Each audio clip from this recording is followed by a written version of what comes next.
தமிழ்நாடு காங்கிரஸ் மாவட்ட தலைவர்களுக்கான பயிற்சி முகாம் மாமல்லபுரத்தில் உள்ள தமிழ்நாடு சுற்றுலாத்துறைக்கு சொந்தமான கடற்கரை விடுதியில் கடந்த 23ஆம் தேதி தொடங்கி நடைபெற்று வருகிறது.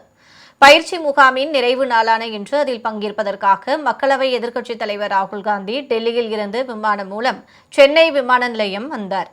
அவரை தமிழ்நாடு காங்கிரஸ் மேலிட பொறுப்பாளர் குலாம் அகமது மீர், மாநில தலைவர் மாணிக்கம் தாக்கூர், முன்னாள் தலைவர்கள் செல்வ பெருந்தகை, திருநாவுக்கரசர், அமைச்சர்கள் ராஜேஷ்குமார், விஸ்வநாதன், முன்னாள் மாவட்ட தலைவர் சிவராமன் உள்ளிட்டோர் வரவேற்றனர்.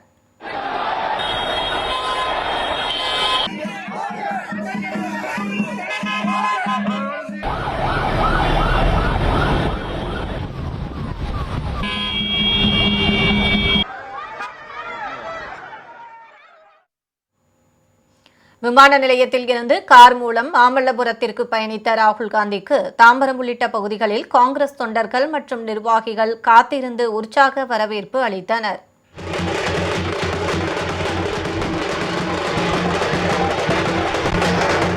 மாம்பாக்கம் பகுதியில் மாநில SC/ST பிரிவு பொதுச் செயலாளர் கன்னியப்பன் தலைமையில் இளம் தலைவருக்கு வரவேற்பு அளிக்கப்பட்டது. இதில் வட்டார தலைவர் VS கந்தவேல் உள்ளிட்ட ஏராளமானோர் பங்கேற்றனர்.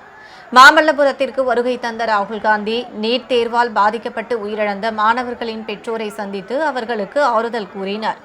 இதனைத் தொடர்ந்து பயிற்சி முகாமில் பங்கேற்றுள்ள அவர் மாவட்ட காங்கிரஸ் கமிட்டி தலைவர்கள் மற்றும் நிர்வாகிகளுடன் ஆலோசனை மேற்கொண்டு வருகிறார்.